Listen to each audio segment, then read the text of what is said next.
Chris Miller and Phil Lord's critically acclaimed 2014 The Lego Movie is a colourful, fun and energetic film for kids. Or is it? In this video essay, I want to explore why The Lego Movie is a film for adults. When everyman Emmett, Chris Pratt, is mistaken as a prophesied saviour, he's joined by Wildstar, Elizabeth Banks, and Vitruvius, Morgan Freeman, on a quest to prevent an evil tyrant from gluing the universe together. To understand why The Lego Movie is such high quality, we need to delve into the most successful toy company's humble beginnings. Almost a century ago, Ole Kurt Christiansen, the owner of a struggling carpentry business, began the production of wooden toys. After 2 years of hard work, in 1934 he named his company Lego, Danish for play well, and unbeknownst to him, Latin for I put together. He prioritised quality above all else, and by 1949, with the invention of the Lego brick, his company began to grow. By 1961, wooden toys were completely replaced by the Lego system we all know and love today. This uncompromising demand for quality could be a factor as to why The Lego Movie is such a good film. On the surface, The Lego Movie is a lively, entertaining story about good triumphing over evil, exploring themes of friendship, teamwork and creativity. However, if we dig a little deeper, more sophisticated themes of anti-capitalism, totalitarianism, and denial of one's inner child arise. Possibly The Lego Movie's biggest strength is its humour, yet many of the visual jokes and dialogue are actually aimed at adults. From the opening sequence we get humorous references to the fact that our main character is living in a 1984-style government-controlled society. We see this through visual gags like the Big Brother-inspired poster, and lines of dialogue like, "Hey everybody, you don't know me, but I'm on TV, so you can trust me." The Lego Movie's satire critique of late capitalism consumer culture is a playful take on our own world which enhances the viewer experience for adults. However, much like Lego itself, the creators made the Lego Movie accessible to everyone. There's a plethora of simple, silly moments to be enjoyed by kids, and also humour specifically for subgroups of the Lego community. Names of parts find their way onto the screen, and references to past failed themes are enjoyed by AFOLs, adult fans of Lego. There are also nods to the Lego stop-motion community, with the inclusion of some of the most famous brick films in the background of a shot. Furthermore, the scene with Ghost Vitruvius on string harks back to the early stop-motion amateur productions. Emmett, you didn't let me finish earlier, because I died. The Lego Movie even references the stop-motion community which inspired the film in its visual style. The stop-motion like CGI and harsh, high-key lighting reflect the cinematography of brick films which were often lit by desk lights. Another appeal to adults is the Lego Movie's rich cast, which boasts Chris Pratt, Elizabeth Banks, Morgan Freeman, Will Ferrell, Liam Neeson and many more. Even small roles like Superman and the Green Lantern are played by Channing Tatum and Jonah Hill respectively. The writers also consciously reference the actor's past. For instance, Morgan Freeman reprises a godlike role reminiscent of his character in Bruce Almighty.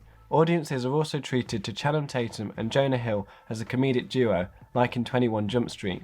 Furthermore, the intertextuality between the Lego Movie and Guardians of the Galaxy can't be ignored. With Chris Pratt at the helm of both films, can it be a coincidence that both feature him defeating bad guys by dancing? Someday, put it together. What are you doing? Dance off, bro. Me and you. Family-friendly animated movies offer pander more to adult or child audiences, with only a few being appreciated equally by both. Films like Toy Story, Shrek and The Lion King achieve this perfect balance, and so does The Lego Movie. It's packed with references to pop culture, adult humour and comments on society that all fly over the heads of younger viewers. The simple narrative and jokes appeal to kids, and the deeper themes and humour reach the adults. It's self-aware and flaunts its conformity to modern fantasy films with its caricature characters and obvious plot beats. The prophecy is a Mickey take of the one from Harry Potter, and the characters parodies of those from The Matrix. However, the chosen one character in the Lego Movie, Emmett, turns out to be just as special as everyone else. The empowering message that we're all special in our own way and can all be the hero of our own story makes the narrative relatable to adults of all ages. A lot of modern blockbusters prioritise special effects over developed character arcs for supporting or sometimes even main characters. Gratifying setups and payoffs like the spaceship scene, Unikitty finally losing her temper, and Vitruvius' prophecy simultaneously show character development and add humour. Wildstar, however, is grappling with a slightly deeper problem than a burning desire to build a spaceship. Our leading lady is struggling with low self-esteem and is essentially going through an identity crisis. Suddenly, a much more adult problem. Her journey is of self-acceptance and self-love, which is a message that adults can really resonate with. Emmett is the embodiment of childhood, whilst Lord Business is the antithesis of everything a child holds dear. The crux of why the Lego Movie is just as rightly for adults as it is for kids is the twist, and for those who don't know, spoilers ahead. The idea that this is all transpiring in a child's mind is hinted at by the scene with the relics and the amusing man upstairs scene, which we infer is a reference to God.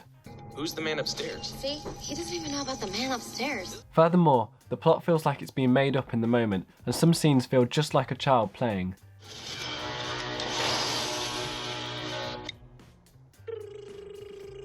This could be why the Lego Movie feels so nostalgic, as the audience is transported back to playing with Lego as a child. The twist explains that the central conflict of the film, the Lego world being glued in place, is also the conflict between father and son.